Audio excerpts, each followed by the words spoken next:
In Nepal's spectacular mountain regions, people live just about everywhere. But once picturesque villages have been demolished after the earth shook violently beneath them. Batase was home to an orphanage, a place for children who'd escaped being sold into prostitution and could go to school instead. Now they're left with not much at all. But from Australia, a man who's like an uncle to them is on the way. He grew up here. News from Nepal is all coming out of Kathmandu, and mainly more devastation and more affected, more lives and more houses have been destroyed in the villages. Australian Nepalese Som Tamang owns a shop in Cairns.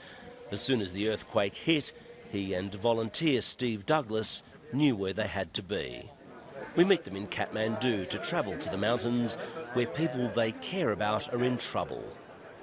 Can't believe all these people are living this condition, and what I'm just hearing from these guys is saying, once I go to the village, it's much worse.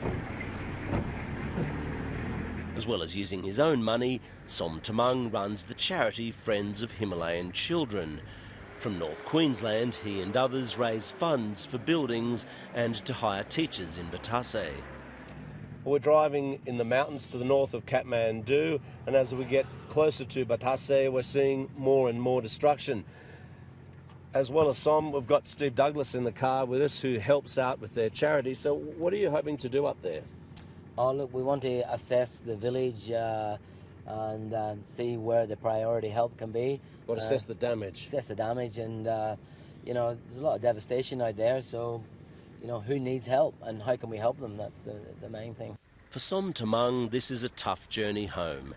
His brother was a key member of the village and one of those who ran the orphanage. He was rushing back to Batase on a motorbike when the earthquake triggered a landslide that he couldn't outrun. Amber Tamang was killed. I cannot believe this is real. It's like just lost my brother, left 4-year-old baby and her mother. We arrive at the village and the sight of her oldest boy returning home from Australia is too much for Som's mother to bear.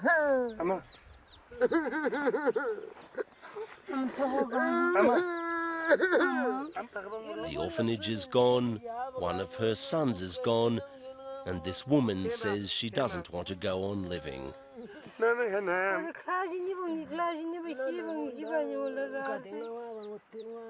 All the building sadness and uncertainty is released when Som Tamang comes back. These children once counted themselves so lucky to live here. Now they have pretty much nothing. Yet there is one person who can help. I suppose you have to be made of rock. I mean, we're just simple human being, just like everyone else. We have a feeling. Sometimes it's hard to control. And she fell off that roof with gravel and a window. And my sister was calling straight after 40 minutes what happened.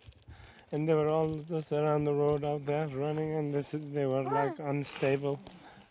8-year-old Mingma Lama fell from the orphanage when its wall collapsed during the earthquake. She was trapped under the rubble. And did they know that she was alive? Yeah, she was going out. She was calling out. And fingers still working. So some people pull this window up, some people pull this up, and then the one person, teacher Ranjan, pull her through the arm with the blood coming out. Okay, Kamaya, brought these up from Kathmandu, okay, some medical stuff for the children. They've brought some medicine with them, but it's pretty basic. What else do you think we could bring up, Kamaya? Antiseptic creams and some bandages. Okay, do you think we need more bandages? Yeah. Okay. All through these mountains, there are small, smashed-up communities that have received no help at all. We've seen them on the way up here. Though the need is great, these places are frankly quite hard to reach. and they were never going to get the same attention as the larger population centres. So people who live here are worried that it's going to take quite a long time until their lives approach anything like normality. Everyone, they lose their homes, so they're living in a tent like this and like that, and in ground. And then some of them, they have enough blanket to cover their body at night time, but some of them, they lose their even blankets and bed covers and everything. After earthquake, they lose all the food and everything. Now they're being homeless and foodless, clothless. In Batase, they were already poor and just getting on their feet when everything was ripped from under them. And yet, they still find a way to keep going.